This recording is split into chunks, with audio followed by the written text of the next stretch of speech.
Hello, everyone. It's Adrian from the Pageant Project. I have a special return guest, Miss Faith Torres, over in Gibraltar. Faith, how are you? I'm good. I'm good. I've got a bit of allergies going on right now, so if I sound a bit funky, that's why. But I'm excited. I'm excited. Got that unmistakable accent. I've had these, as you know, I've interviewed people from all around the world, and I do love the Irish accent, but Yeah. the Gibraltar accent, there's something about it. It's very. Where does it come from? Because it's kind of from the UK, but it's not. But it's So I think obviously I have a British accent. Every British accent is different, regardless of where in the UK that you go.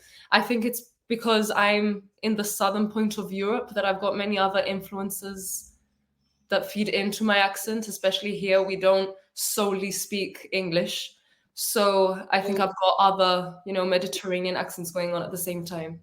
But I know you can just recognize a Gibraltarian accent from ages away. I hear someone, I'm like, that has to be a Gibraltarian. There's no way it's anything else. you have to remind me what the colloquial term for someone from Jib is. I've forgotten. Janita. That's right. I remember now. I just blanked for a second.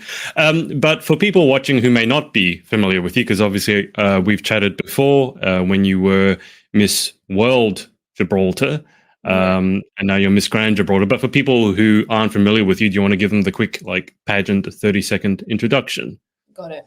Okay, so basically, I was Miss Gibraltar 2022, and the winner of Miss Gibraltar goes to Miss World. And that's what I did earlier on this year. I was in Miss World 2024. And I stayed in the top 40, which I was very happy about. And now I am going to Miss Grand because we had, assigned a girl who was runner-up to Miss Gibraltar this year. But due to some work commitments and stuff, she wasn't able to go. And it was quite last minute. So I think our director was just like, you kind of know what you're doing. You've just gone, so you can go now. And I was like, yeah, okay, whatever. Why don't you run us through how your experience in India for Miss World was? I haven't spoken to you about that, so how was it? It was great. It was great. I didn't know what to expect because obviously that was Miss Gibraltar was my first pageant. So the international was my second pageant. I'm not, it's not something that I've done all my life or anything like that. But I really enjoyed it. I really enjoyed getting to know all the different girls from around the world, getting to know different things about their countries and stuff. And yeah, it was great. It was really hot. It was really warm. But we had something going on every day, so it kept us busy and yeah, I had a really, really nice time. It was a great experience. Miss World is one of the longest pageants, isn't it? Almost a month, like 4 weeks, going on 4 weeks.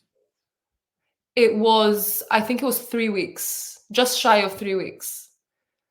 Right. That's still a long time in the Indian sort of, not just the heat, but the humidity. I mean, how long did it take you to recover? I literally had my hair like this the whole time. And then I just put like different extensions from here. So it looked like it was my hair, but I know my hair and that humidity, because it happens here, it's just, I can't hack it. And for everyone else's sake, I don't want anyone else to see me like that either. So But how long did it take you to recover when you came back? Because it must have taken it out of you 3 weeks over there. Yeah, I came back. And I just slept for like ages. Well, I crowned my successor that same week because we've just done Miss Gibraltar 2024 and I'm Miss Gibraltar 2022. But obviously, as the winner of Miss Gibraltar is, allocated to Miss World, they couldn't do another Miss Gibraltar until I had come back. And because the date was changed so many times, we didn't have one. Literally, we just didn't have a new Miss Gibraltar. But we had the cohort of contestants. They were doing the rehearsals, but they hadn't set a date. So they were like, "Oh, you come back on this day? Well, the next weekend, that's the show." I was like, "I come back and I have to learn another show. I have to learn the routines for something else." But it's fine. It's fine. After that, I just crashed. It still would have been sleep deprived and jet lagged. I think within a week. It takes a while coming back. I mean, I come back to Australia, which is obviously a different time zone from practically everywhere, and it takes a few days, especially coming back. I found it's worse coming back. Going there, you're full of adrenaline, especially going to Miss World, and so that keeps you going. But then when you come back and all the adrenaline's gone, you kind of just like... Yeah, I didn't sleep on the plane too because I was so excited. It was like a 9-hour plane, right? I was just sat there like... What tell me what it was like. I don't know how many girls there were over for Miss World, and as you mentioned, you're just reminding me now, it was the date and the location was changed so many times. I sort of gave up going, okay, it's happening this time. I'm like, yeah, we'll see. Yeah. So obviously on the plane, it's happening. What was it like when you meet all these women from so many countries? There was 114 of us, I think. Ooh. Yeah, there's loads. And then I finally, every time they changed the date, I was like, firstly, I can't afford all these flight changes. Secondly, like, is it actually happening? We're all ready to go. Like, I was crowned in 2022 and I've been waiting the whole time, preparing the whole time, you know what I mean? So it was a lot of fun. And I was on the plane with Miss Northern Ireland, Miss Scotland, and Miss Belgium. We all left from London. So I kind of, and I was, with coincidence, that I was literally sat next to Miss Northern Ireland. So we bonded throughout the flight. That's how we became like besties. But it was really exciting, and just getting to know them, I already felt like comfortable. I was like, oh my gosh, what if like no one gets along, or I don't know. Never been to one of these, so I was like, I don't know what's going to happen, right? But I felt very secure and safe with the 3 friends I had already made. So when I got there, it was great. I was roommates with Miss Italy, who was very, very nice. We've got a lot of Italian speakers here in Gibraltar. I am not one, but I should be because my mom is half Italian, but we don't speak it. So yeah, it was a lot of fun. I got along with everyone, and we were all kind of in the same boat of, is it happening now? Is it not happening now?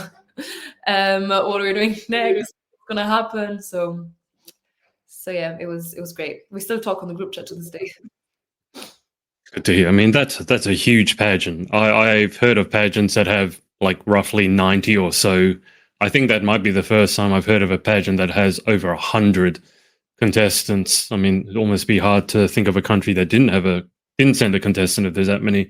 So what's it been like since you've come back? I mean, it's always, we talk about pageant hangover. You know, you've been overseas, had this amazing experience that lasted 3 weeks. You came back, you crowned your successor. And now here we are, we're sending you again as Gibraltar's most famous export.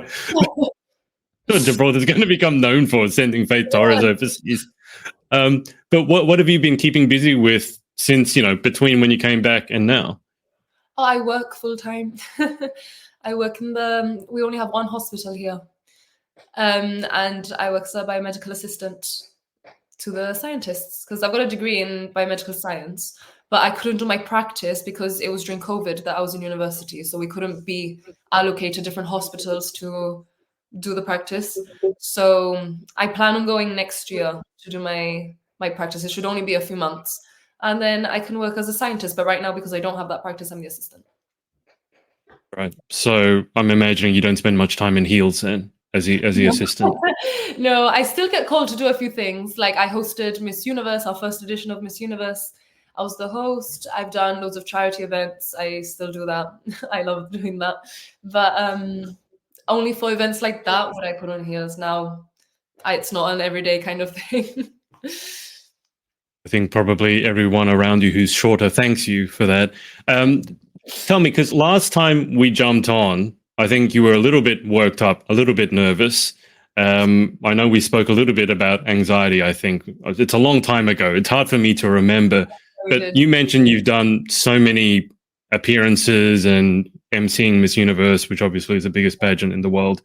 So how have you grown since we last spoke? Because I got to imagine after having done so many of these public appearances, you're probably a little bit more comfortable doing them now. I mean, it gets easier. The nerves don't go away. Like I say that all the time to the contestants that were doing Miss Universe. I'm like, oh my gosh, Faith, I'm so nervous. I'm like, telling you now, it's not going to stop. Like, just accept that you're nervous and be like, okay, like it is what it is. Like, don't freak out about it. Like, you know what I mean? So it gets easier because you learn how to manage your emotions better. but I still freak out sometimes. Like it is what it is. But I would say from when I was in Miss Gibraltar, like when I was crowned, I was so nervous, and now I'm doing things that, yeah, I still get nervous, but I wouldn't have dreamed of. You know what I mean? So it really is just throwing yourself in the deep end or working your way up to it, whichever way you see better. Personally, I was thrown in the deep end. But yeah, it gets easier.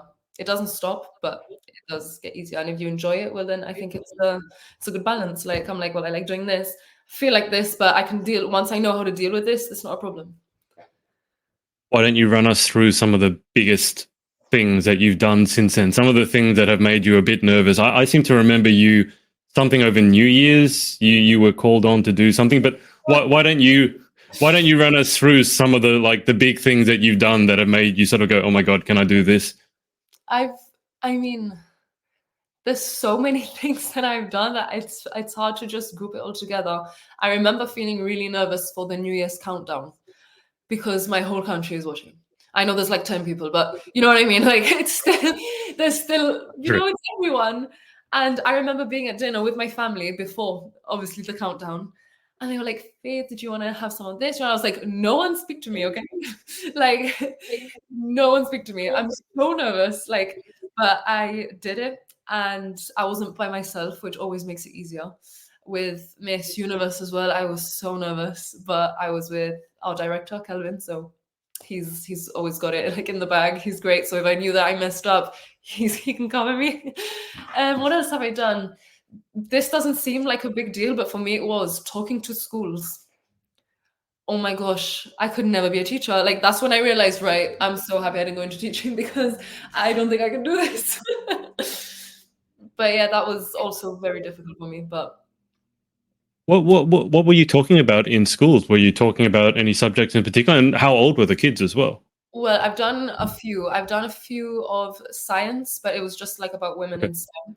I've done the one that I'm thinking about specifically because they told me that morning or something, can you come this afternoon and just make an appearance? I'm like, but what? It was a bunch of year 2 students, so I think they're like 6. So it's not a big deal, but they were studying famous people in Gibraltar. And there's like no one. So I guess they spoke about Cayenne, they spoke about Albert Hammond, the composer, and a few John Galliano, a few of the well-known. But they were like, oh, and Miss Gibraltar. And then my mom's cousin is a teacher there. So she was like, can you just come this afternoon and just talk to the kids and this and that? And I was like, oh my gosh. I said yes, right? But I was like, oh my gosh. Not going to speak to the young kids who want to hear from me. I'm like, but what would I even speak to them about? Because at least when I was speaking about like women in STEM and stuff, they were older. So I could just speak like, you know what I mean? I can just speak to them normally. Like an adult. Yeah, like an adult. Now I'm like, oh my gosh, how do I speak to these kids? Like, I'm gonna be like, hi, I missed your role. Like, but they didn't really like, not that they didn't care, but they weren't really like listening word for word. You know what I mean? They're 6. They were like, oh, Mr. Gibraltar's here, and that was it. I passed around my sash, passed around the crown out. That was it.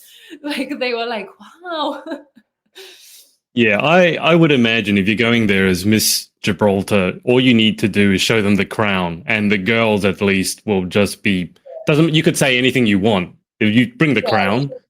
They were like, wow, this is great. And obviously the teacher, my mom's cousin, spoke with me. So it's not like I was just there by myself in the deep end. We just spoke about like charity awareness, being a better person, being kind, and, basic things. Important. Things that would just, that, you have to do if you're a public figure. Just be mindful, be kind, you don't know who you're speaking to. Many people at different walks of life are going to speak to you. So just have to keep an open mind. That's basically what I just told them about. So because you mentioned it was about Gibraltar's most famous people or famous celebrities. So do you get recognized and stopped on the streets like all the time, or no one knows who you sometimes? Everyone knows. I don't want to say like everyone knows who I am around here, but we have one school, right? So I was in that school. Everyone around my age knows who I am because we're all in the same school. You know what I mean? So everyone already knew who you were to begin with. We know who everyone is, more or less, or at least you can link people. You know what I mean? Like maybe I'll meet someone and they'll be like, oh, I know this person. I'm like, oh, they were standing next to me in class. Cool. Or do you know this person? Well, that's my sister, or that's my cousin, or you know what I mean? So we all more or less know each other, which is why I think the Miss Gibraltar pageant here is like a big thing, because whether you like pageants or you don't like pageants, chances are you know someone. So everyone watches it. You know what I mean? So yeah, people just, I guess we know who we are, but it's not because I'm Miss Gibraltar. Obviously, that's like catapulted me to the forefront of certain scenarios and certain shows and certain things that everyone watches, like the New Year's countdown or whatever. But I do sometimes get like, it's mostly like little girls who maybe will be like, and I'm like, hey. I can imagine, because you're like 7 foot tall, so they're looking up at you going, oh, hi, like this. The New Year's countdown, so what did you actually have to do for that? Because you said you got really nervous for that. You know, there are certain famous New Year's, like dropping the ball here in Australia and Sydney. We have the fireworks over the Harbour Bridge. What did you have to do for the New Year's countdown? Well, basically, we have a main square. It's called Casement Square. And they put this massive stage, like they did literally 2 days ago for National Day. Well, more than 2 days ago, 5 days ago for National Day. They did that for Pride. They do that for the big events. They put this massive stage there with all these lights, and then they film us, and there's a live audience, and anyone can come, because it's obviously in Main Street, right? So anyone can come. So it's always really packed. And not only that, it's live streamed on our only broadcast. So it's like the BBC, but it's called the GBC. It's Gibraltar. And it's live streamed there. And basically there was like a variety show. And then I just had to count. And I was like, oh my gosh, I know I've got this clock in front of me, but if I make a mistake, I've never been so under pressure to count down. Like, oh my gosh. And yeah, and then we just do the online stuff that they can tweet us, or they can send us Instagram messages and stuff, and we will, give dedications and stuff like that. It was a lot of fun, but I was very nervous. I think I was more nervous for the magnitude of it than for what I actually had to do, because I wasn't by myself either. So it's just when I see a lot of people looking at me, I'm like, oh my gosh. TV, and you don't have any idea how many people are watching at home as well. So there certainly would be some pressure. When you say count, like, did you have to do literally 10, 9, 8? We counted up. I was like, should not, right? And they were like, no, you count from 1 to 12. And I was like, okay, we do 12 because of the 12 grapes. And then you have to, you don't know that tradition. 12 grapes? Every countdown is supposed to have 12 grapes. And with every like ding of the clock, you have to put a grape in your mouth. It's like Chubby Bunny, but with grapes. That's what we do. I think that's a Spanish tradition, but it's a lot of fun, so we do it too. So how okay, so what? Yeah, every time you count a number, you got to go from 1 to 12, and each time you count a number, you have to put a grape in your mouth. I'll be like 1 grape, I'll like put it in like my cheek. 2, put it on the other side. 3, and until I get to 12, and I'm like, hallelujah, you know what I mean? Okay. All right. So here you are, you're on GBC, you're in front of who knows how many people, everyone knows who you are, and you're having to count from 1 to 12, stuffing grapes in your mouth. I didn't stuff the grapes in my mouth because my counts were important, so they had to be clear. But everyone at home was doing that. People in the audience were doing that. But no, I didn't. I just gave the 1 to 12. Okay. Because I was going to say it would be quite a sight trying to count from 1 to 12 with 12 grapes in your mouth, trying not to have all the juice. That yeah, I would be quite nervous about that, I think. But why don't you tell the people also watching who don't know anything about Gibraltar, tell them a little bit about Gibraltar, because I feel it's a country that still a lot of people don't know much about. No one knows. I went to Miss World and they were like, where are you from? And I was like, oh, Gibraltar. And they're like, where is that? I was like, no, it's okay. I know no one knows what Gibraltar is. So basically, Gibraltar is the southernmost tip of Europe. So we are very close to Africa on the western side. So I think it's 14 kilometers. That might be a bit of a stretch, but I think we're just 14 kilometers away from Africa. We join both continents and the Mediterranean Sea with the Atlantic Sea Ocean. And we're in the tip of Spain, which is why we also speak Spanish here, even though it's not our official language, but because of proximity, we just speak Spanish here. And yeah, I think we are 2.6 square miles entirely, including the rock. If you don't know what the rock is, right, it's a weird description, but bear with, okay? It's this massive block of limestone in the middle of our country. It's huge. And there's more area inside the rock than there is land outside. That's how big it is. So it's, it's a symbol of strength. It's a symbol of solidarity. It's a symbol of perseverance, I guess. And yeah, we are known as the Rock of Gibraltar because it's the main thing here. Like, it's what everyone sees whenever I'm in doubt of anything. I'm like, right, okay. Like, if I have to know, like, why do I have to go? Or where's north, south? I'm like, right, I know the rock is on the east. So, okay. It's a good point to focus yourself on. Even if I'm driving in Spain, if I see the rock, I'm like, right, I'm on the right road. I just have to see it. How far away can you see it from? When you say, because I've spoken to you and spoken to Jalen, I know about the rock, but how big is it? It sounds more like a mountain than a rock. Shall I show you one? The thing is, yes, it's the size of a mountain, right? But because it's not land, it's stone. It's technically, it's not a mountain. It's a rock. Let's see if I can show you a quick photo of Rock of Gibraltar. Because there in the photo you see the rock and the land, which is, some of it is, well, the part I live on is reclaimed. So. Oh wow! Okay.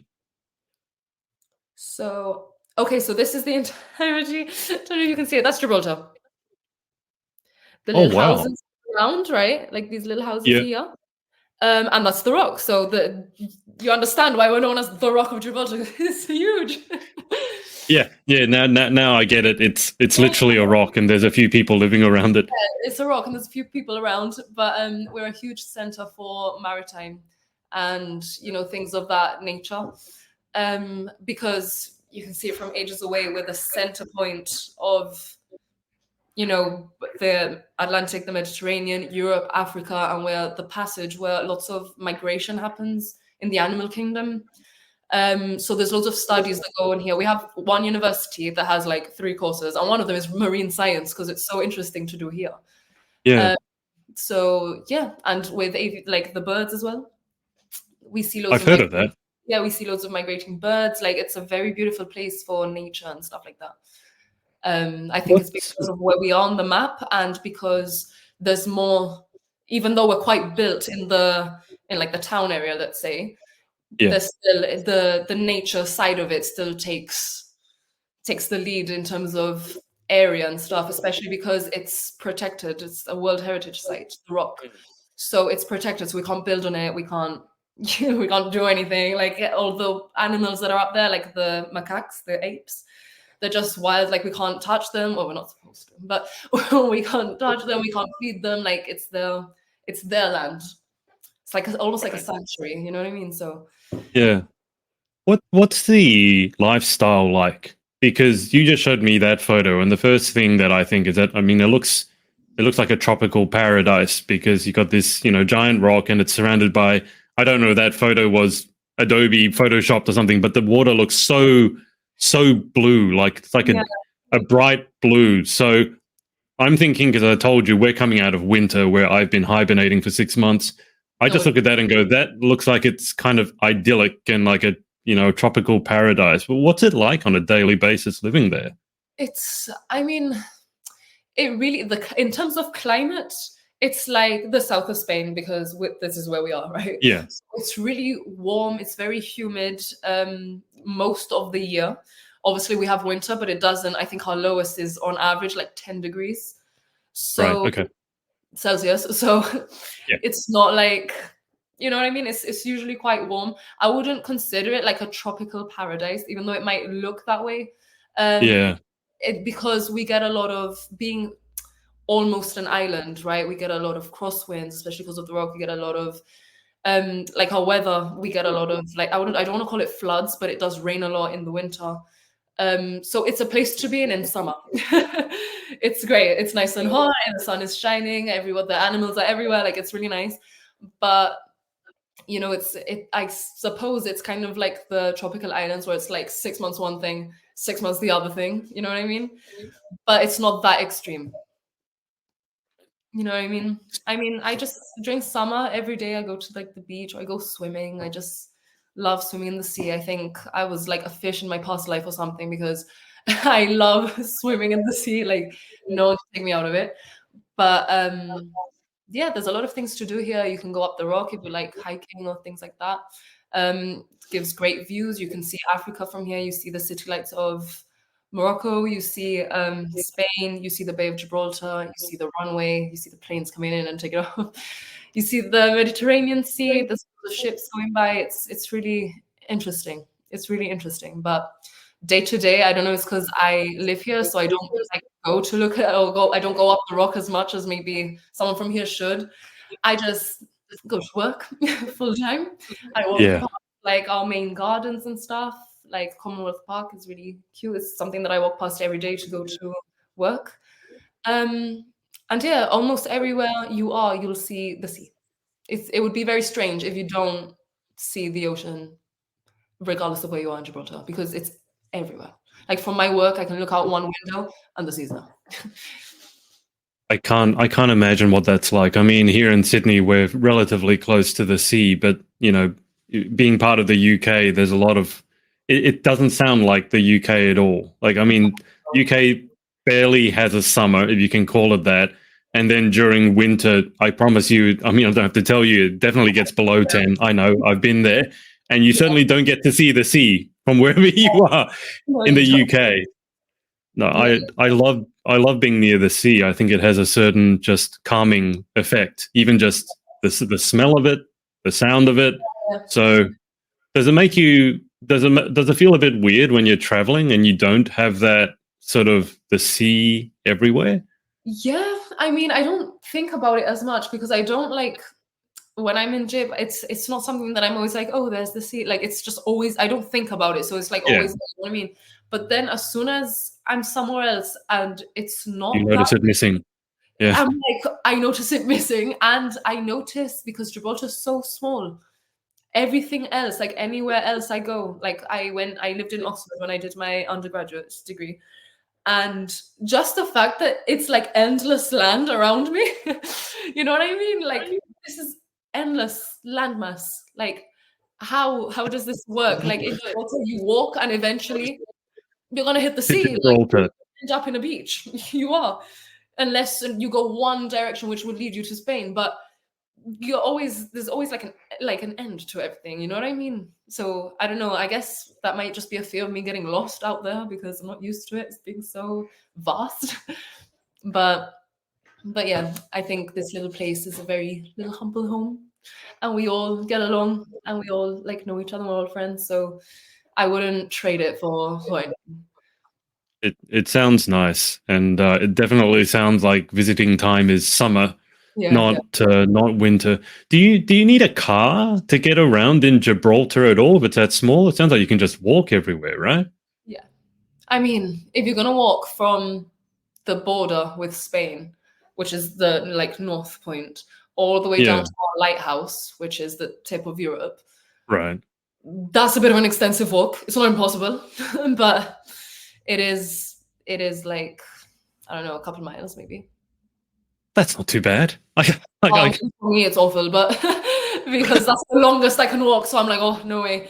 But you can walk everywhere because, I mean, our airport, our runway where the planes take off to our city center is only 800 meters. So if you walk to the city center, surely you're like, well, I can do the rest. You know what I mean? So you just keep going. So that because I remember, I don't know if it's a photo I saw from you or I looked it up after I spoke to you the first time, and I saw that the airport literally seemed to be right in the middle of the city, and there's like cars stopped on either side. So when a plane comes in to land, if you're like in one of the buildings nearby, are you seeing a plane just go right past you? Yeah, you can hear it all across Jib. Maybe the people by the lighthouse don't hear it, But right now I'm in Upper Town and I hear it at every plane. And when I'm at work in the hospital, every plane, I'm like, oh, there's a plane. Or if I'm like, wait, or anything happens, or I'm waiting for someone to come over, or whatever, I'm like, there they are. But no, since the last time we spoke, they've actually stopped vehicles crossing the runway. Yeah. I guess they've just made like this other route that goes around the runway instead. And it goes like almost underground, like past a beach.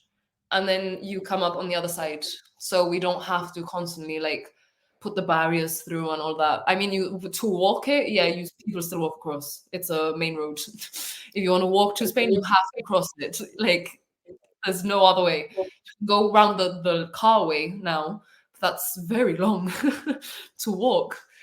It's not, well, it's Jib. It's not very long, but you know what I mean. Like, it's significantly long for you guys. only yeah, significantly longer than the runway. So, yeah, I mean, that landing strip connects main Jib, let's call it, to the border. Wow.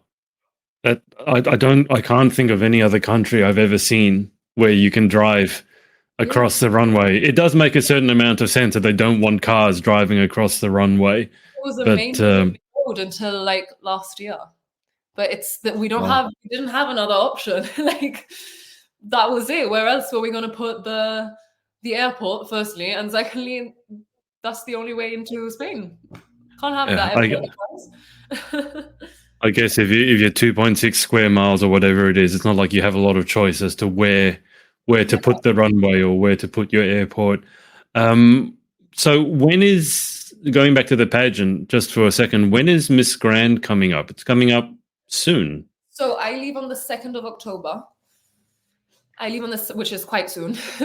I leave on the 2nd of October. I fly to London. And then on the 3rd, I start making my way to Cambodia. So we were given the dates, the 3rd and the 4th, to arrive. Those were the arrival dates. But obviously I have to leave on the 2nd because I have to do more stops. Yeah. And is everything under control? Are all the bags packed? All the clothes done? Yes. No, yeah. I don't have my things packed, no. I was literally told I was going like 2 weeks ago. So I've been trying to do like all the forms, the official stuff, my official photos, the flights, that kind of thing. And I've got like a few things on the way that still haven't been done, like the national costume, dresses, like the main stuff. And then for the day-to-day things, I mean, I've got a whole wardrobe from Miss World. I'm not going to just copy paste it, but I'll definitely, I think I've got an advantage there because I've got those are nice pieces that I can still wear.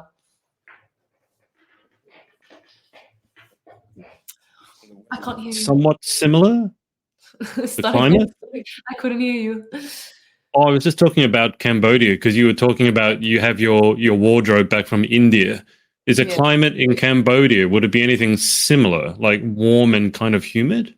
I've been told, and I've looked like on the weather apps, I mean, I always trust that it's like summer there. It's like our summer. Right. So it's quite warm and stuff. But I still have to make sure, because when I got to India, obviously I packed for like 35-degree weather because that's what it was. But in many places that we went to, they were like, you can't show your shoulders, you can't, show chest, your back, cover your knees, like that kind of thing. So I just have to check that, because that's why when I was in India, I was like, well, I've only got one dress that covers all that. So many of my photos is just me in the same dress. So I'm just going to check that, because I didn't do that before when I went to India, and I probably should have. But yeah, I guess. And only half is in Cambodia. The other half is in Thailand. So I'm going to have to take two different like wardrobes. You know what I mean? I think so I leave on the 2nd and the show's on the 25th. So I think we spend like almost 2 weeks in one and almost 2 weeks in the other. It's like 10 and 10 almost. So yeah, I'm going to see, now that I've got like the itinerary and stuff, I'm going to be like, right, for this, I'm going to wear this. And it goes in one suitcase for one country. This, I'm going to wear this, it goes in that side. And then I'll do the other one. I don't have much time. Quite soon, but yeah. That's sooner than I thought. I didn't realize it was basically in 2 weeks you're flying out. That Yeah, came around literally, I've quickly. just taken my official photos last week and I sent them yesterday. So it's all very rushed for me because it's not something that I've Yeah. been thinking about. Like, it was last minute, like, Faith, someone's got to go. And do you want it to be you, kind of thing? I was like, well, I guess, yeah, let's go. I mean, you can always speak to Jaylin about her experience. I'm sure she can, tell you the ropes. Literally on WhatsApp, I'm like, girl, I've got more questions. And she's like, Carol. That is pretty last minute. I mean, it's a huge pageant as well. It's not like it's a tiny pageant that no one's ever heard of. But if we just back up for a sec, so you're flying into Cambodia and you guys are there for 2 weeks, but then the final show will be in Thailand. Bangkok, Thailand, yeah. Right. So in Cambodia, what will you be doing in Cambodia? Is there any sort of show in Cambodia, or are you more going to see the sights, see certain things? I have sightseeing scheduled in both countries, which is something I'm very excited about, because when I was Yep. in India, I felt like I was there, but I didn't really see a lot. Like, I don't want people to think like, oh my gosh, they had you trapped in the hotel. No, but we didn't have sightseeing scheduled. We had to do certain events, or we had to go to certain places, but it was very controlled. Like, you're going to go to this memorial, you're going to get back in the bus, you have to go to this thing, you go back. So I did see, but it wasn't sightseeing. So it wasn't the main attraction of India, let's say. And the tourist in me wanted to see it. Like, I was like, I can't believe I'm in India and I haven't seen an elephant. Like, or a tiger, or like, you know what I mean? Like, apparently there's lots of animals here and I didn't even see one. Wow. So it was just little things like that I would have done as a tourist. But again, I have to understand that when I go to these pageants, I'm not a tourist. It's, I'm representing, there's a schedule to this, there's a form in which the organization will follow. But we've got sightseeing scheduled in both countries, so I'm super excited. I'm taking my little camera for that. And yeah, so the main chunk of it, like the preliminary, the national costume and all that, is in Thailand. But we do have, I think, the swimwear parade and stuff is in Cambodia. I haven't like looked at it that closely, or I have, but like I don't know it. Like, you haven't memorized it yet. I haven't memorized it. I know that the preliminaries and the main show and all this is in Thailand, but there are things that we have to do in there. Yeah.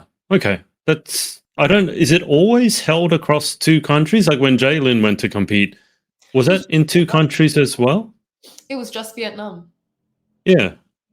Yeah, I don't know why this has happened, but something did happen with the host country, because it was supposed to be Myanmar, no? They did. I seem to remember that. Yeah. They announced one country in the last edition. So when Jaylin was there, they announced, oh, this is the next host country. And then a few months ago, they were like, no, the countries is this and this. I was like, oh, but obviously I was like, cool, like, got nothing to do with me, kind of thing. And then now all of a sudden, like, it's got everything to do with me right now. Yes, it probably has something to do with you more so than it did maybe 2 weeks ago. But I don't know. This seems to have been going around pageant land recently, is changes in venues and changes in dates. I mean, Miss World, I mean that was like, I don't know how many, 5 times, 6 times. And then and then Grand. And I think it was Cosmo. Was it Miss Cosmo or one of the other ones? They were supposed to be in the United States, but now it's changed and it's going to be in Southeast Asia. And I'm like, I don't really know how it works, because it's not like it's not like a small change, right? Because it's not like, I'm just going a day later. It's like, you just change your flight to go from the United States and go to Southeast Asia instead. I'm like, not like, we're just going next door. Like, it's not next door. Yeah, so I don't quite know what's happening there, but that means then you need 2 visas, right? Because you're going to 2 different countries. You need a visa for one. As a British citizen, I think it's only one of the countries. Right. It's being processed right now, so okay. You might see me there, you might not, but Well, I hope that. Hopefully, by the time I get on the plane, I have it. Well, if you get on the plane, you don't have it, you'll be coming straight back, that's for sure. I just hope it's faster for you guys, and it can sometimes be here, because it can take a while sometimes to get a visa, and it'll be a pretty short trip if you don't have one. Yeah. Yeah. No, I think I should be fine. I did it as the earliest time I could, obviously. Yeah, of I did course. like the express version or whatever. I was like, yeah, The this is express. like right now. Yeah. So I've done that before, and it cost me quite a lot of money to get the express version. So, do you have? Oh, I think is this your sister, Isabel Torres, it's my niece. your niece? She said the most amazing ambassador and auntie. Oh, I should have read that. Oh, wait, I know. Making us. How Here do you I say go. that? There. Can you see that? Oh, yes. Oh, And she's then my. she's. You have a fan. We cannot wait to see you shine on that stage. I saw some animals. She came to LOL. India. Oh, right. She Okay. came to India and she did the touristy stuff, right? And she was like, yeah, yeah. Maybe you can do a swap. She will make it. She is meant to walk that stage. So, I mean, on that note, I mean, obviously, it's super last minute. You really are becoming Gibraltar's most famous export. Do you have time to do any preparation or anything like that? Because it just sounds like it's manic. Just let's make sure that we have everything. We have our ticket. We have our visas. It doesn't leave much time to do preparation. Not that you would need it because you did Miss World just barely a year ago. And to try my best. That's all I can really do.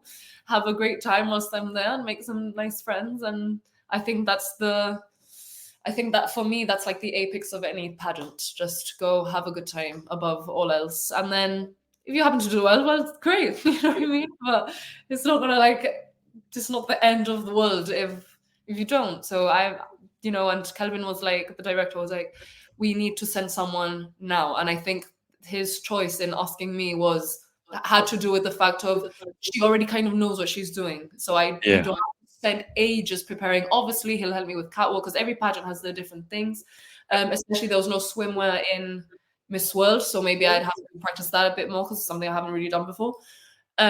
We will prepare, but we just don't have the luxury of time to do intensive preparations. So yeah, I mean, but sometimes that works better, right? Because you have actually less time to freak out and worry about things. You just have to do it. I'm literally just like getting things that I need here and there. I'm like, okay, here's my visa. I've sent my passport, this and that, and I'm just gonna go, I guess. Like it's a little holiday. I just have this sort of image in my head of you and Jay Lynn just being sent to every pageant to represent Gibraltar, and you just have to swap the pageants around you. We just no. She couldn't go again. I mean, I was gonna say that's the one pageant she can't go to because she was just there. I was like, I told the director, like, why didn't you ask Jacqueline? And he was like, girl, like she went, like, you can't do that again. I was like, why don't you ask Michelle, which was my second runner-up? She's getting married.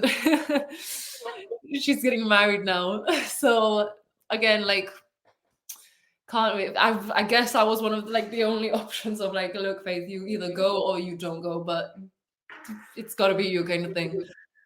Okay, so what pageants will you be going to next year then? I don't know. Maybe someone else drops out somewhere.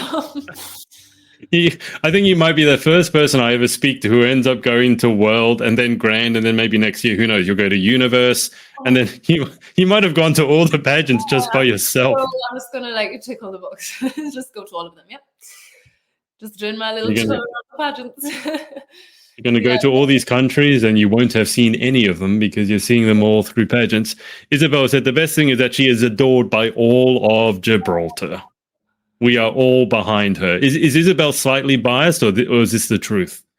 I mean, I would say she's biased, but honestly, on the point of Gibraltar's support, I don't think any country has as much support as Miss Gibraltar. Not just me, like any Miss Gibraltar will have every year, because again, chances are we know who this is, and it's just a very tight-knit community. And when you're representing someone on like a world stage, Gibraltar isn't really recognized in many places. So it's always like, oh my gosh, Gibraltar, like she's a Janita and she's there. Like it's so cool because we're not that recognized in many things. Like if we go, like, for example, we had in the past like an Olympian, but she fell under Team GB. It wasn't just Gibraltar, you know what I mean? And Gibraltar say to people like, oh, the British Empire or whatever, they're never going to tell you about Gibraltar, right? Like, it's just not a thing. So when we have that representation, we all back it regardless of the girl. So yes, I would say that, and I think you saw my videos on the Tadoba Tiger, which was a social media challenge for Miss World. More than half our population filmed a video for me or took a photo for me. Yeah, and obviously that doesn't like match up to the rest of the world because we're only 30,000, but over 15,000 people took that photo. So it's more than half of my country, you know what I mean? So for me, that's a win because no other country has that.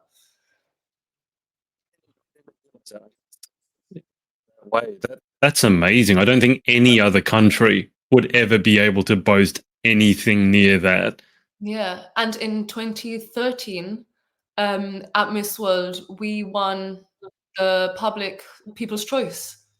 The smallest place won with the most votes because we were all like, everyone was like, we're going to vote and then we're going to vote again. And we're going to vote again. And that's just how it happened. And she won and she was top 6. Marwa. Why is that? What is it in Gibraltar that makes everyone sort of come together, pull together, and they're all so loyal? Because that's, I mean, I've heard of certain countries being more friendly and things like that, but to have like to those things, like winning a People's Choice when you're like probably the smallest country there, and then having half like population of 50,000 and getting 30,000 and having 15,000 take that photo. Why is that? Have you ever thought as to why everyone in Gibraltar is so sort of loyal? I think because we have like a shared experience, like regardless where people come from, we have a very mixed community. I said this last time, we all come from different backgrounds, we're multi-ethnic, we've got many religions here, but we're all Gibraltarian first. And I think that's one of the beauties of Gibraltar, that regardless of what we believe or, individually, the way you want to take your path, we're all Gibraltar first and we have a shared experience. We all went to one school, like we all do these things together. And because of proximity, you support each other, because I think people think, like, for example, with me, I'm just Faith from Gibraltar. Like literally people here are like, oh yeah, she was in my science class. Or yeah, she went to dance with me. Or she did this, or she did that. Or I saw her here. We have as well, like, this is going to sound insane, we have one nightclub. Like, oh my gosh, she was dancing with me last weekend. Like normal things like that. Normal things that, like, the sociable things we all kind of do together. So we're all friends. And I think if they see me or someone like me, they think that could be me one day. Maybe not necessarily, but in anything, like we've got any sports here. Sports is huge as well. Like we send people abroad to represent and stuff, and they get similar kind of, the support, if not more. So, because it's like a whole team.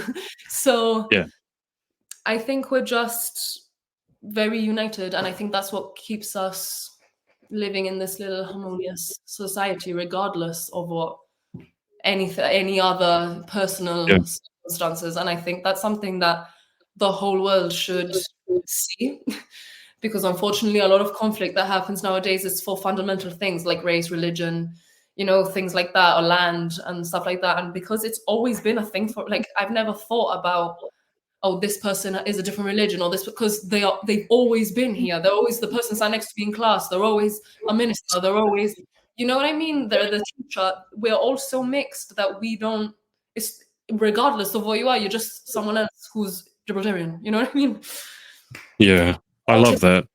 Of a Gibraltarian.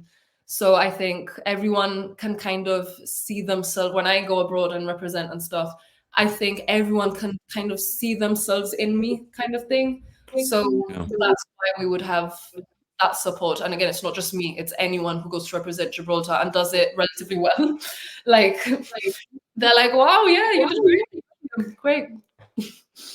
Yeah. What was it like when you were over in Miss World and they call out, Miss Gibraltar or Miss World Gibraltar? That must have been a pretty good feeling, no? Oh my gosh, I did not expect that. I didn't expect it because Gibraltar, we've placed twice previously. One was obviously in 2009 for Cayenne, but she won a fast track event. She won Beach Beauty. So she qualified anyway. And then Marwa in 2013 won the People's Choice. So she qualified also. And then when they started calling all the fast tracks, I was like, I'm not any of those fast tracks. So I'm just gonna stand right here. I'm gonna applaud. I'm gonna have, you know, a great time. Like, this is it. And then like, now we're gonna move on to the judges' choices. And I'm like, Gibraltar. It's never been a judge's choice, you know, like it's just not a thing. And then they called my name and I genuinely could not believe it. If something, I thought I was going to win that tiger thing because again, everyone, the governor did a video for me, the ministers did videos for me. Like, I thought Kayan did a video for me. They were like, wow, like maybe, you know, she's got all of Gibraltar backing her. Like, but then I didn't win that. So I was like, well, that's it. Like, that's it. That's my hope gone. But then they called my name and I genuinely couldn't believe it. Couldn't believe it. And I made breaking news here. And everyone said when I got back, everyone was like, you know how in the football you hear like different houses start like, cheering and the horns and the sirens on the car and that kind of thing? That happened when they called you forward because it doesn't usually happen. I was like, oh my gosh, that's so cool. And apparently in the hospital, I figured this out because my dad was admitted not that long ago because he has like heart problems and stuff, which is why I work close with the Cardiac Association. But anyway, I was there visiting and they were like, you know, that one of the nurses was like, are you were you in Miss World? Yeah. I was just sat there with my dad. I was like, yeah, I was. I went, let's get and take because everyone in this ward asked us to bring in TV screens to watch you. And I was like, no way, really? So the wards in the hospitals asked for TV screens to watch me. Like that was I've never I've heard of pageant crazy countries, a lot of them in Southeast Asia or South America. I've never heard of in the hospital all the people in the ward are calling for TV so they can watch their girl compete. That's, I mean, your niece has put, she's put here, when they called you for top 40, Gibraltar went crazy. And it does sound like literally the whole country was watching you and backing you. Because we're not pageant crazy here. Like it's not, we're not a powerhouse. We don't, you know, just get titles and placements as it happens. You know what I mean? Yeah. But we're not pageant crazy. We're just like people crazy. Like they're like, oh, we support her, even if I wasn't doing a pageant and it's something like, you know what I mean? I think the thing about Miss World is it's such a big stage and everyone is watching. You know what I mean? So I don't know. I just love how supportive Gibraltar is, and it's not just because we love pageants or whatever, because that's not really the case. But we are proud of our representatives. We always are. And I think since 2009, we saw like, I would say hope. You know what I mean? I'm like, okay, they do recognize we have a chance. Yeah, like they do recognize this. It happened once. Why couldn't it happen again? So every time someone would place, like Michelle and Miss Supernatural, she placed as well. Everyone was like, oh my gosh, like this is great. Like, you know what I mean? So we just support each other. And I think that's what keeps us going. And I think that's what should keep everyone and every country going. Just Yeah, I do love the fact that they're supporting people, not necessarily the pageant. It's much more about the person than, you know, the sash or the crown on your head, and I think that's the way it should be. Isabel, if you're still watching, I'm going to wrap up with your auntie soon. So if you have any questions for your auntie, you want to put her on the spot, ask her a really tricky question, or you can be nice and give her a really easy question, then I'll put it in the comments and I'll pass it on. Who's your favorite niece? She's also written that I think Faith could hear me from the crowd. Yeah. Like, oh my gosh, I noticed how loud, especially her in Miss Gibraltar, in my national, I could hear her so clearly because she was Miss Teen Universe's princess. So she was at the front as well when I was competing in the national, and she was all I could hear, like so loud. I couldn't hear the announcer. All I could hear was my niece screaming at me. Yeah, and then when they called in Miss World, when they called Gibraltar, I'm like, considering the only people here who would remotely support me and cheer is my siblings, my parents, my director, and my niece. And 2 of my aunties came. How are you making so much noise? Like, how are you making so much noise? Oh, That's very, very cool. I mean, I'll ask Isabel. Isabel, did you lose your voice after that? Because that's a thing that happens when you're screaming too loudly in a pageant crowd. Is afterwards you kind of lose your voice. Yeah, she did. On the plane back, she was like, "So, let's go to get our suitcases." And I was like, "Good." Yeah, you start sounding like you've got that, 50 cigarettes a day kind of husky voice.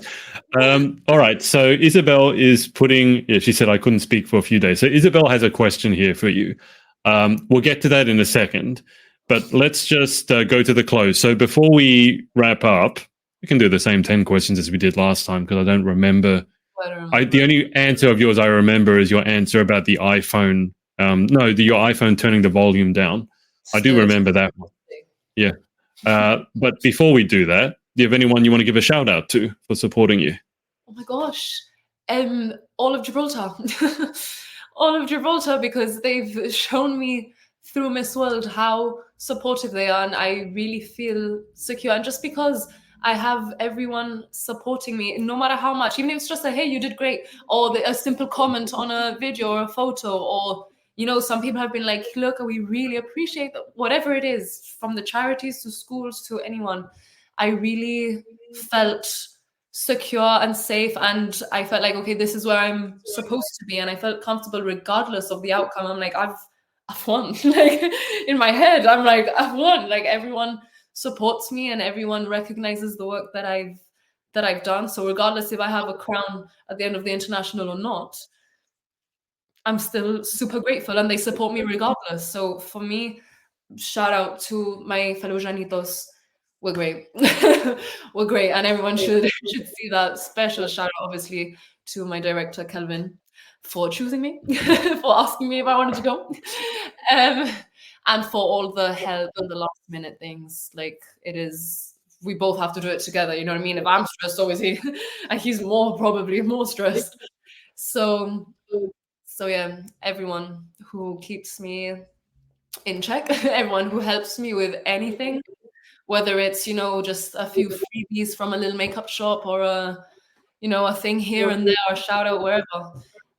Honestly, it doesn't go unnoticed, and I'm always super, super grateful. And who knows, maybe in a couple of years I can go to Miss Universe. I don't know.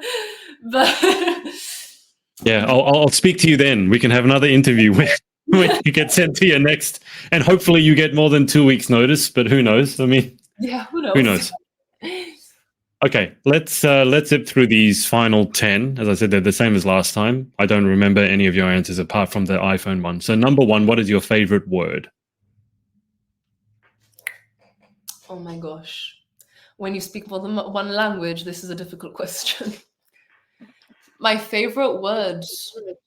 It can be in a language other than English if you want. We can learn it. I can learn a word in another language. That'd be cool. I love our Gibraltarian words because it's not English and it's not Spanish. It's just a mix of a bunch of stuff.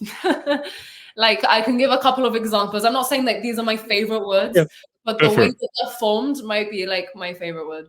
So here we, like, for a pavement is just pavement. In Spanish, it's acera.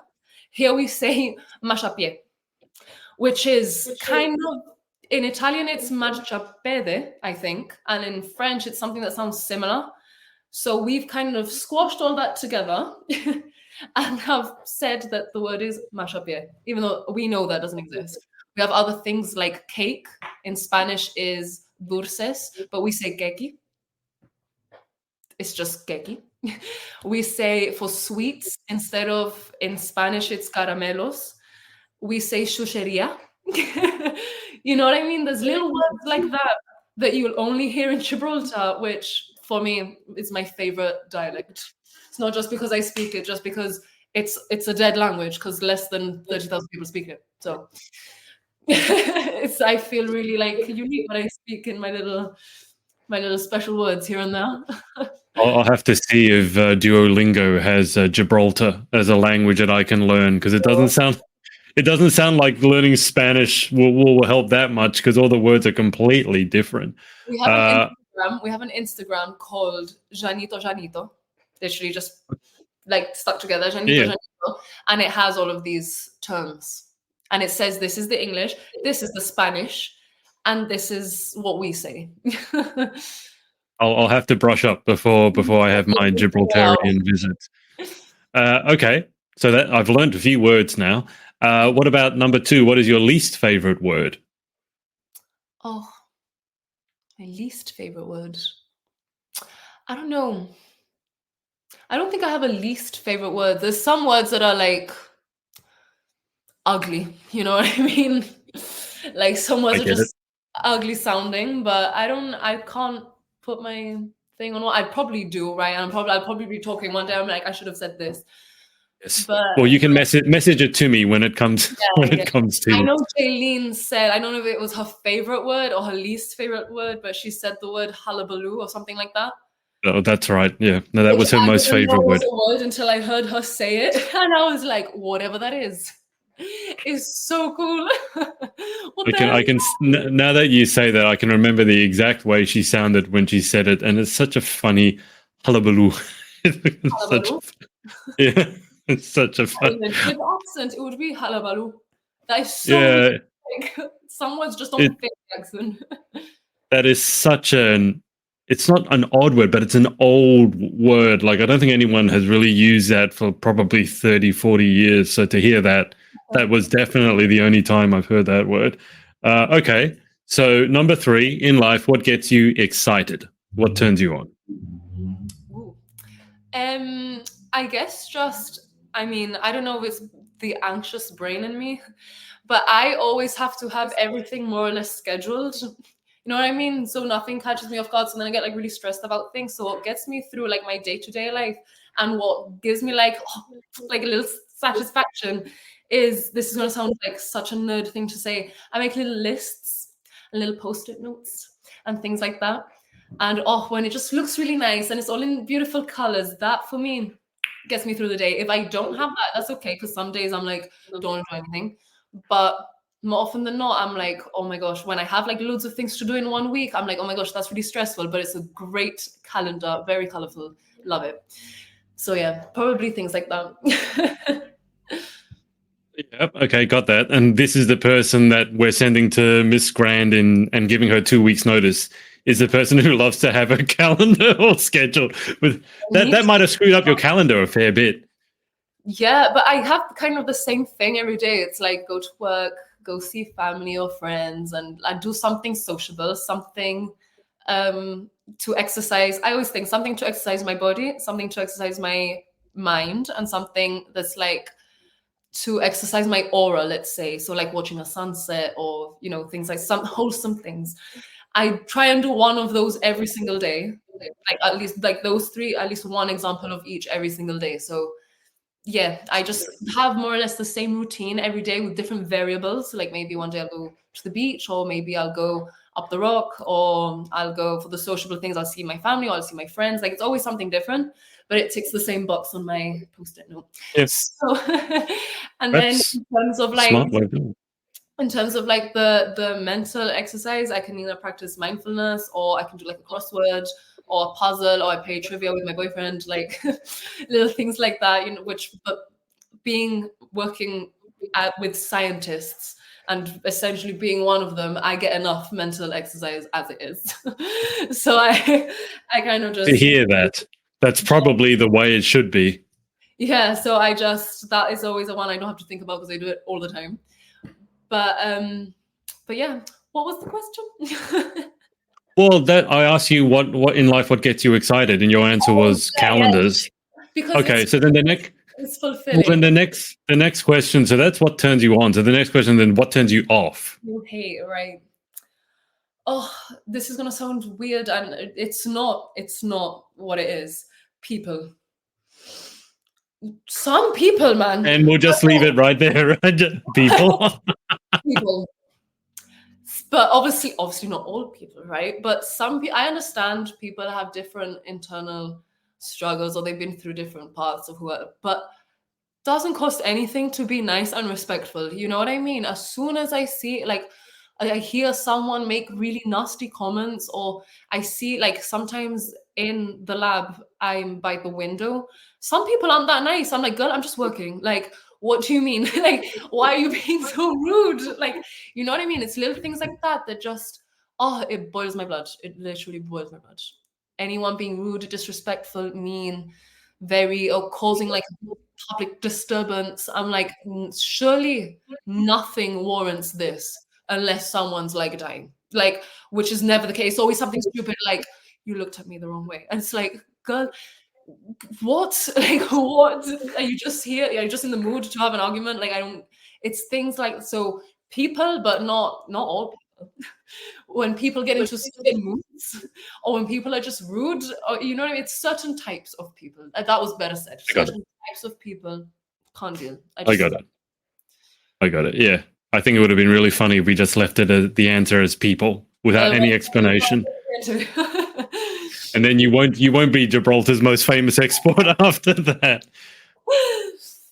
Let's move on. So number 5 is a sound question, which I think was your iPhone answer. But number 5 is, what sound do you love? What sound do I love? Oh, this is going to sound weird. Like, well, actually, no, like nature. Like when I'm at the beach and it's like sunset and I hear the waves and I hear, you know, things like waves crashing on rocks on the shore, things like that, or something simple like, this might be a very unique thing to Jib, but when I go up the rock and I can hear the monkeys swaying on the trees, I love it. They're so cute. It's just nature doing its thing. Like, no one's put that sound there. No one has made that sound. The world has made that sound. You know what I mean? It's so cool. It's so cool. I would say nature is my favorite. I don't remember what I answered last time. My answer could have been classical music is my favorite sound, but I don't remember. But if I had to give one, I think it would be nature or something like classical music, because it's not like, it's like the world making noises. It's not, I don't know how to describe it, but it's, no, it makes sense. It makes sense to me. I mean, classical music is a great classical music. A piece of classical music is similar. I think it's not just a song; it's so much more than that.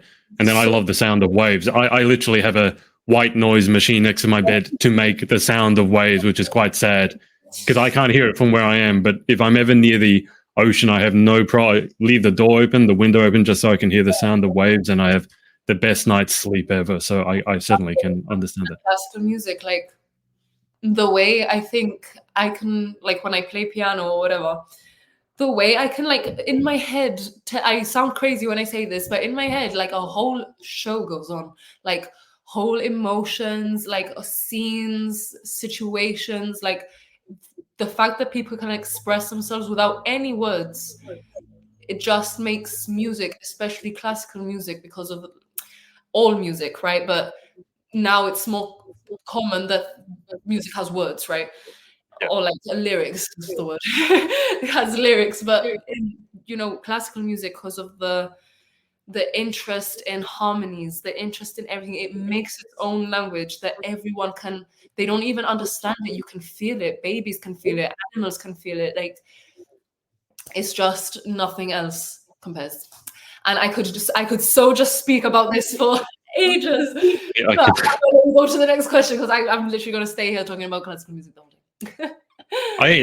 Next time you end up getting sent somewhere, I think we should just talk about classical music, because there's some, I mean, you play the piano, I play the violin, and there's something when you hear it's not just the piece of music, but it's also the person performing.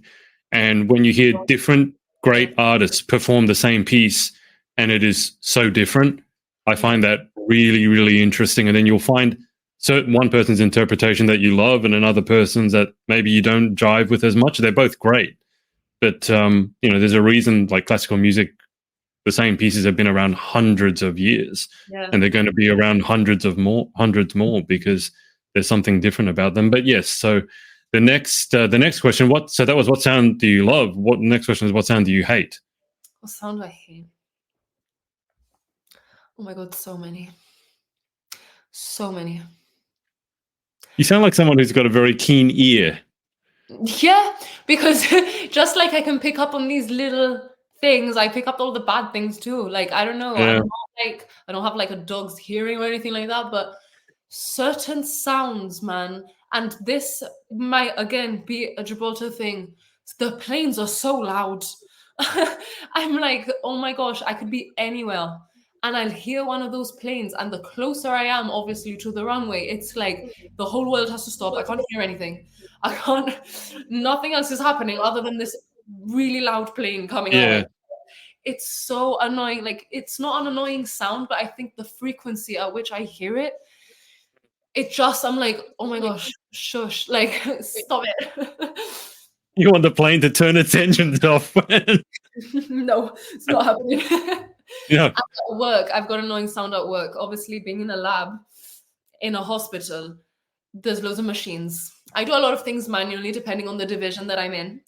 But in terms of like sample collection and things like that, we just put, in a very basic way, we put all of like the samples into a machine that would receive it, putting on the system and separate it to where it has to go. Like one's for microbiology, one's from hematology, one's from here. Like it will separate it like that. The noises, the beeps, the lights, everything. It's so chaotic when there's loads of things happening at once, and that's just one machine. Then we've got like the incubators and the fridges, and they all make these weird squeaking noises, and the centrifuge looks like it's going to take off. Like it's like oh, there's so many noises that it just blends into one. But whenever I go for like my tea break or like my lunch break, I'm like, wow, it's actually quiet now. Like I don't recognize that all of, like, I just accept all of these noises. But whenever something starts beeping specifically loud or especially loud, I'm like, oh my gosh, this is the most annoying thing ever. Like ever. Anyone who works in the lab knows that the fridges and the incubators, why do they randomly, like it's just a fridge, right? And then all of a sudden it goes beep, beep, beep, beep, beep, beep, beep, and it doesn't stop. And I'm like, what's wrong? What's happened? What? Why is the fridge freaking out? Like what? You know what I mean? What's happened now? Things like that. That for me, worst sounds, because it stresses me out. I can't hack it. I don't know if you answered particularly what was your least favorite sound. I think there's a lot in there that but what's odd about that answer is because it sounds a little bit like sensory overwhelm. Because I have something very similar. It's not just a loud sound, a certain frequency, and I can't exactly tell you what it is, but I know it when I hear it. And when I hear that sound, the whole world stops for me. Like I'm useless until that sound stops. And the weirdest example, I was playing tennis, and then there was someone on the court next to us resurfacing the court. So they had a grinder, like an angle grinder, a very harsh sound. And I couldn't play just because that sound just really, really set me off. But my friend was fine. And it's not like he's deaf. He can hear. So I think almost it's not just the sound, it's the way it works with your brain as well. And I think some people are more sensitized to it. Yeah, and, it's like overload, because maybe sometimes, like maybe I'm speaking to someone at the window, like a patient or a healthcare professional who has dropped off samples, bloods, whatever, talking to someone, and that starts happening. I can't just leave this person, right? But I also can't concentrate a lot. So I'm like, I get that. Trying hard to be like, okay, I'm listening to what you're saying. And the first moment I go and I turn off the alarms. I can't do it. I'm like, I'll go and check. I'm going to go ask the hematologist. I'm like, no, I'm going to turn off the fridge first. And then in my path, I'm going to ask the hematologist. That is, I think that's actually quite a particular, because I was looking into it because of ADHD, and one of the things is sensory overwhelm, auditory specifically. And it turns out that I probably have it. And that sounds very similar to it. Funny that you say that, because my best friend yesterday, we went for dinner and we were talking about something similar, and he was like, Faith, maybe you have ADHD. And I was like, you know what? I wouldn't be, it's just never been, like, it doesn't get in the way of, like, I've never been checked for it or anything, because I might not have it, like, I might not have it full stop because I haven't checked, I don't know. Oh, because I could be mistaken symptoms and stuff, but it's not at a point where it like actually interferes with my day-to-day. So I've never thought of checking, just something that I've never thought of doing. But the more, like recently, just many people have asked me that. I'll say, like, you said that's like a sensory thing. I'm like, oh my gosh, maybe I should just get checked. There are little signs and things, and some people think everything is a sign of it, and some people think ADHD doesn't exist; it's completely made up.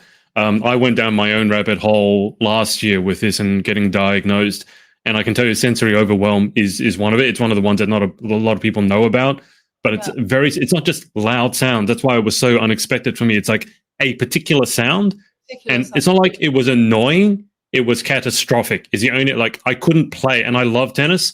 I couldn't be there. I just wanted to go over there and punch the person who was making the sound. And I'm not normally a violent person. Because if I'm like, this happened to me once. I was playing the piano somewhere and this baby started crying. Oh my gosh. It took every brain cell, every neuron to keep playing that. I could, like, this person just got up with the child and left, right? But oh my gosh. And I don't mind babies cry, they're babies. Like, you know what I mean? That's what they're supposed to do. I don't consider that an annoying sound. Like, it's a baby, it's cute, it's like you can find beauty in like new life and stuff. That's the way I think about it. So I don't get angry at a baby. You know what I mean? But literally I was like, I can't, it's not the baby crying. The baby could have been crying at any other time. It's the fact that I am channeling everything into one thing, and this it's like here, I can hear it and I can't see it, and it's like, oh my gosh. Look, if it's not directly affecting your life, then it's fine. But I think it's interesting if that conversation comes up. Just bear in mind, I think sensory overwhelm is one of the little things to bear in mind. But anyway, that's a sound. I think we've spoken more about sound than we have about the pageant, but that's okay. Number 7, if you could have any one superpower, what would you pick and why? I can't pick one. Oh my gosh. The normal thing would be like to fly or to like read minds and things like that. But I would think but that's not gonna happen. I would like after a while I get tired of flying, wouldn't I? Like sometimes I get tired of walking, like that kind of thing. Sometimes I get tired of swimming. So I would say I would want to either read minds, but I don't know, some people might be have weird things, and then I stress myself out about something someone has thought. Or I would want to speak either all languages or to all animals. That would be my superpower, because I think if we could communicate with animals, they know things we don't. I'm convinced they know things that we don't, and they can help us. Us. Can I just say I already speak to my cat all the time, so I mean, he doesn't necessarily talk back, but that's the thing. There's no I have a full-on conversation. I do both sides. I do his voice for him, and I do his voice. Yeah, but like actually, like if I would go up the rock and be like, our alpha male is called Gregory. Don't ask. I don't know. That is not an alpha male name, Gregory. He's the alpha male. When we go up in the cable car, in the station at the bottom, there's this massive like plaque with his portrait, like really dramatically painted. Gregory is his name. Just you mean he has a headshot? He has a headshot. Yeah. So, and a whole description. He is now the alpha male. We had one called Michael. Like they're all like, we know who these. Imagine if I were to just go up and be like, Greg, right? Lovely doing business with you.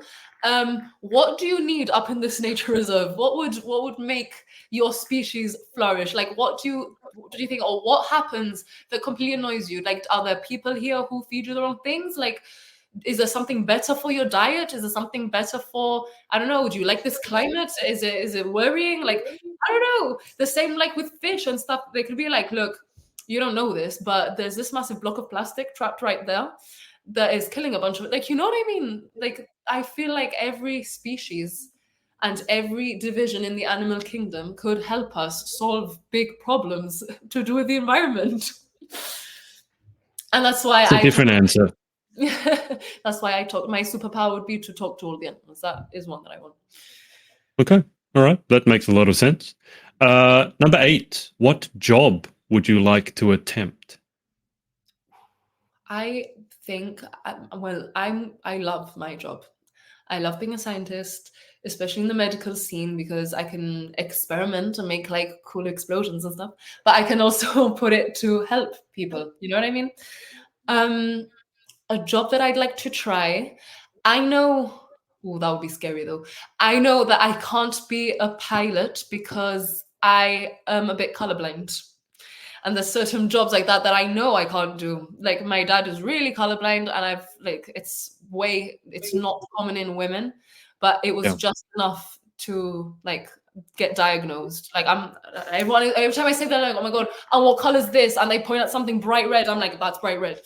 But it's on a very minuscule level, but still I can't be like a captain of a boat. I can't fly a plane. I can't things like that. So I'd want to try it just because I know I can't. Yeah. But a dream job would be anything. Like it depends on the mood I'm in. Like it's not even like a dream job. It's a job that I would like to try. I would like to try like I think I'd understand everyone more if I try more jobs. You know what I mean? Like something like, I don't know. I would love to be like a surgeon. Like what? Like how can you do that? Like I'm not scared that you're gonna do the wrong thing. Like you get a little shake and that's it. You know that? Like how? Like so much responsibility. Well, I mean, it's probably not helpful to think about it that way if you're a surgeon, but I get what you mean. About it that way. But like, that. Oof. The extreme. I would love like extreme jobs, like just to try once. Astronaut. Girl, send me into the moon. Like, well, I mean, they're sending you to Miss Grand. Maybe next week you'll be getting sent to the moon. Who knows? Yeah, who knows? They will never know. I will never know. I don't know. Well, I mean, the next question is, what job would you definitely not like to attempt? So is there anything that you wouldn't like to try? Because it sounds like you want to give everything a go. Yeah. I mean, it would help me understand many people, even something that I'd think I don't think any job is like a useless job. You know what I mean? I think everything serves for its purpose, and I think everyone, regardless, like their job doesn't define them in certain realms. The job doesn't define them, and it doesn't define their intelligence and stuff like that. In some scenarios, it does. Like you're not gonna have a dumb surgeon. Like it's not gonna happen. You know what I mean? But you can have people in different jobs. Like I would always think something that doesn't require qualifications would be one of those jobs that no one would aspire to be. But I think a job is a job, and you have to do your thing and get your pay. Like it is what it is. You know what I mean? There are some things that aren't moral, right? Like, of course, yeah. I mean, those aside, and stuff. But like, I'm obviously not gonna do like things like that. But something like cleaner, working in like the hospitality sector, or like, like, you know what I mean? Anything that you don't need a graduate degree for is still very commendable, and so there's nothing that I wouldn't. A job is a job, and obviously I channel myself to what I know I like, and that's science and healthcare. So obviously I've put myself there. But job is a job, and if I didn't have that degree or whatever, I would be working somewhere else. And and I would just have to accept it because we have to live and pay. I have to pay my flight to Miss Grant, and it's not cheap. So you know what I mean? I don't think there's any job that's like legal that I wouldn't try. Okay. Yeah. Important fine print at the bottom. Yeah, like I'll try any job, and then people start messaging me like, so.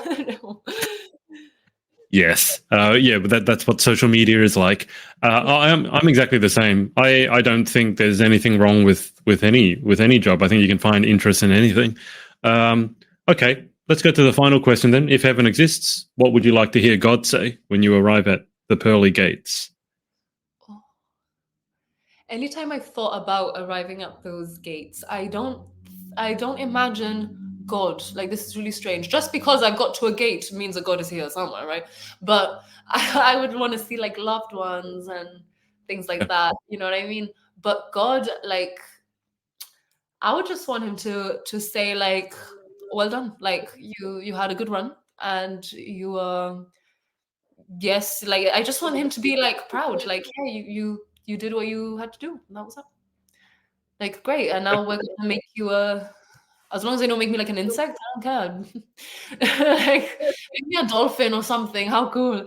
You know what I mean? I just want him to say that he was proud of me, and that's it, and that people back here, like on land in the world, will remember certain things that I've done, and they're all nice things. So that's it. That's all I can ask, you know what I mean? You ready for your niece's question? Is it outrageous? No, no. Oh, yeah, I'm ready. It's a very sensible one. Let me bring it up on screen and then we'll wrap up. So she's asked, why do you feel like the right ambassador? Ooh, so why me, basically? Yeah. I think that right ambassador for Gibraltar, I feel like I'm just an ordinary girl in Gibraltar that went through all the steps that the vast majority of Gibraltarians go through. You go to the first school, you go to middle school, comprehensive school, and then you get your education and stuff. I think I'm very representative of a Gibraltarian, and all my family has always lived here. You know what I mean? I think I embody many values and principles of a Gibraltarian person, and I go out of my way to educate myself on those areas that I'm maybe not as well versed. So, for example, during my time as Miss Gibraltar, I hosted Pride. I'm not a member of the LGBTQ community, but I'm an ally. So technically I am a member, but you know what I mean? I want to, because when I go abroad, I represent everyone. And in Gibraltar, we have everyone. So I want to, if I get a question on, for example, the LGBTQ community, I want to represent them well in the way that they would want me to. Then I went to the breaking of the fast when it was Ramadan. I don't follow that religion, but I was invited and I went because I think it's important for me to understand the culture and the values of certain communities within the Gibraltarian community, because I'm going to represent them also. So I feel like, besides, doing just being a standard Janita, like just living, born and raised here, I feel like I recognize the importance of the different communities that make up a Gibraltarian or the Gibraltarian identity, and I go out of my way to educate myself on all those areas, because I can't just represent a whole country based on me, because I am just one example. You know what I mean? So I always take it under in my stride to learn about everything and things like that. That's why I think I'm a good ambassador in Gibraltar. I think I'm a good ambassador in general. I think I'm just, again, going back to that, I'm just like an ordinary girl that comes from humble beginnings. And if someone can see and, can see me and stuff, they can relate to me and resonate with me, because I worked hard. I'm not saying other girls haven't, but I worked very hard to get where I am. And I currently still do. And I think I'm just a very ordinary person. There's nothing like outrageous, otherworldly, or outrageous, or anything that was just given to me. Like I work hard, having my own battles with like mental health or whatever as well. I think not it's not like a that I've struggled, but it's it's relatable in the sense that I know that people who come from humble beginnings and work hard and stuff, they come across certain obstacles that would, what I'm trying to say? Like, I'm just an ordinary girl that goes through all the normal things, all the normal flows and walks of life, and feels all the feelings. So I think I would, as an ambassador, I would start where I was in terms of advocating for people and stuff like that. I would start, like I still to this day, the mental health organizations and the mental health charities and stuff will always be something that I do, and something that I will always support, because I understand healthcare charities, being a hospital, being a healthcare worker. I understand how much it actually helps. So knowing all of this because of where I've come from, as an ambassador, and once if I have a platform to help them, or I have anything to, I can fundraise or whatever, I will always go back there. And I think that really is what drives the community. I could just be like, no, I just want to take my photo shoot to do that advert and get paid. You know what I mean? Like, which fair enough. If that's what someone wants to do, that's what they want to do, and everyone does what they wish. But I think having, being helped and everything to be where I am today, I want to be that person for other people because I understand how important it is. And we have to, and I always focus it on charities and people who are less fortunate and children, because the children are leaders of tomorrow. So we have to make sure that they're okay. You know what I mean? And people who are less fortunate might have the intent, like people who can't afford to go to school or people who can't do certain things. Maybe they have incredible breakthroughs in some field, but just because they can't afford an education or just because they can't afford XYZ, we're never going to see that. They're not going to live up to that full potential. So I think I'm a good ambassador because I'm from humble beginnings and I recognize what it is. Always help that in the hopes that it will better their lives and in turn make a more inclusive and harmonious society for everyone. That will always be my goal. I won't say no to a photo shoot here and there. I've done that, but you know what I mean. I don't think you have to choose either or. I think you can have both. Yeah, so I think I will always put the community and others first, especially because my title isn't my name. As Miss Gibraltar, I'm not Faith Torres. Yeah. I'm Miss Gibraltar. Gibraltar has to look out for, like, the name is the same and the girl will always change, but that has to stand for something meaningful for the community because it's Miss Gibraltar. You know what I mean? You have to help Gibraltar. And I don't know, on something like Miss World, like that title, it's about everything happening in the world. You have to give a helping hand in the way that you believe is right. And for me, it will always be to give back to the community and to help those who need help and to elevate certain voices that need to be heard, like charities and nonprofit organizations. And that's why I've always given my platform to others and for others to share, because it's not about Faith Torres, it's Miss Gibraltar and the work that she is doing. That's why.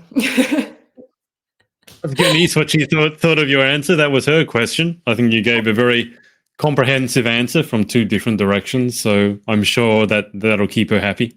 Sounds like she wants to be she can be your interview coach, drill you with some hard questions. Yeah, she's great. I've always told her, like, she should do Miss Gib one day. How old is your niece? She's 19. Oh, so she's old enough, so she could do it. She's studying in the UK right now. It's always age in Gibraltar where we don't have to, but we're sent to UK to further our studies if we want. So she's there right now. So she can't. She doesn't live here. Fair enough. Well, Faith, it was great catching up. Yeah, in a while. Likewise. And I can't believe you're jetting off in 2 weeks. So that's very soon. But best of luck over there. And I'm sure you will do Gibraltar proud. I will keep you on the line for just a sec whilst I hang up with the audience. But thanks to everyone for watching. And we will speak to you next time. Bye for now.